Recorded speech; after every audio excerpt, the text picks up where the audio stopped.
So the motorhome that I'm showing you today is a Zefiro 696, and this is a 4-berth motorhome. So if you want to come in and take a look, this is the one with the fixed double bed at the back, and you also have some hanging storage either side. There's a separate toilet and a separate shower, and then you've got the kitchen area. Okay, you've got your oven and grill, your hob, full-size fridge, the cab area, the chairs will spin round and your table pulls out. And then the additional bed is really easy. You just press the button and the bed will automatically drop down. Okay. And in the garage, there's a ladder to access. And again, you can keep these up as a safety precaution if you want. If you are leaving bedding on here, what we do ask is if you can take the pillows off and just lie it flat so that when it goes back up, it goes back up straight. All windows and skylights have blackout blinds on them. So on the 696, you've got 2 small skylights and 1 large one above the cab. Here you can actually have the fly screen on one side and the blackout blind on the other side. And as I've already discussed, you've got blinds on all the windows. If you were to open any of the skylights or any of the windows, we just ask before you set off to your next destination, please close them down because they will cause damage.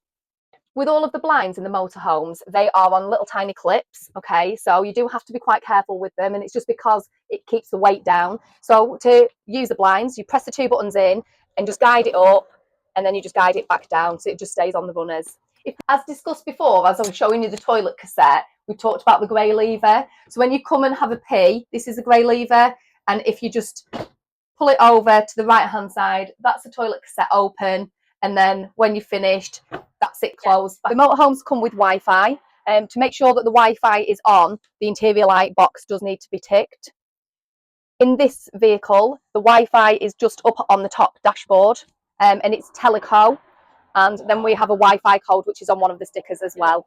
With your gas, because you don't need to turn the gas on and off when travelling because it's a gas flow, you can just come in really easy, just turn your gas on and just hold it down and it just ignites. The same with the oven and the grill.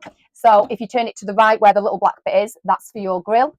And then if you turn it to the left, that's for your oven. Turn it, hold it down, press the ignite button, wait a couple of seconds, and it'll be on.